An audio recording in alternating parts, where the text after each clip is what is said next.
come abbiamo detto qui, lo scopo per riuscire a vincere questa posizione è quello di togliere la torre, di metterla dietro, quindi questa torre deve fare questo giro per attaccare il re e i pedoni da dietro. Adesso lo andiamo a vedere. Quindi il nero vuole andare a promozione con questi pedoni, mossa al bianco che gioca torre H1.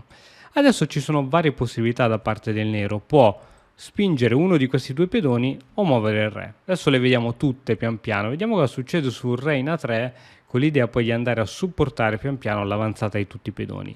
Torre H8 infischiandosene bellamente e su C2 scacco, attenzione che dove si va perché potrebbe arrivare la promozione del pedone, quindi re in C1 obbligata.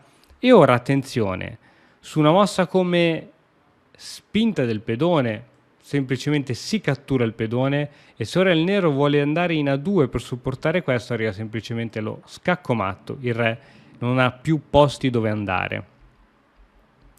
Quindi che cosa può fare una volta che è arrivato qui? Deve per esempio tornare indietro, torna indietro in B4 e una volta che è tornato indietro in B4 re in B2, il re sta benissimo, si è messo ad incastro tra i pedoni e prossimamente arriverà questa mossa e inizieranno pian pianino a cadere tutti i pedoni.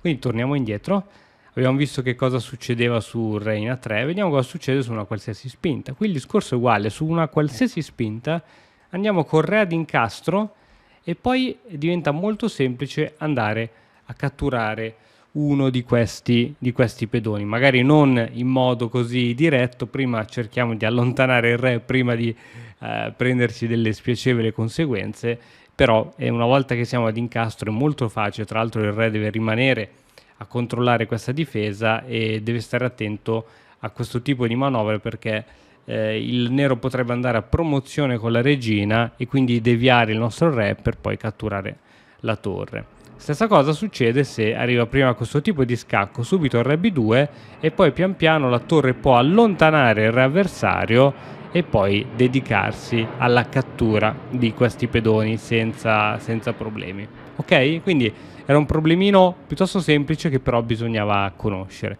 Quindi la manovra è quella di andare semplicemente dietro ai due pedoni uniti.